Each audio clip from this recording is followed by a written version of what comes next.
E aí pessoal, beleza?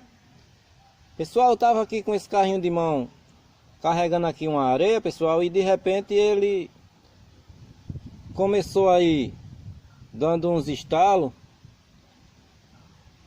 E eu fiquei procurando onde seria esse problema, porque ele tá um carro de mão ainda com poucos dias de uso. E eu verifiquei o eixo, pessoal, e não era o eixo, era apenas essas porquinhas aqui, ó, que tava com um pouco de folga, tava um pouco folgada, então tava aí causando esse barulho. Aí eu resolvi gravar aí esse pequeno vídeo para deixar aí no meu canal, caso aconteça aí um probleminha desse aí com vocês. Já fica aí essa dica aí, pessoal, porque é um probleminha que pode acontecer e a gente aí ficar na dúvida onde é, porque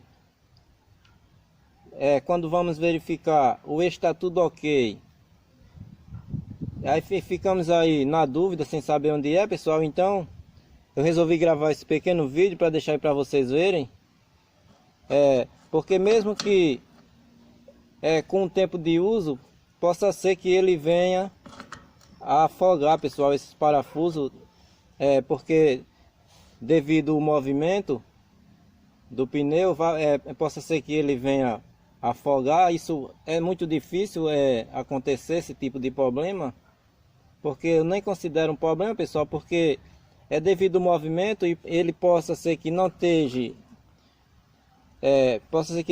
bem apertado, aí ele vai afogando cada vez mais. Então é só a gente vir aqui e arrochar aqui, reapertar esses parafusos aqui, ó, essas porcas aqui, e ele vai ficar show de bola novamente. Valeu, pessoal, até o próximo vídeo, se Deus quiser.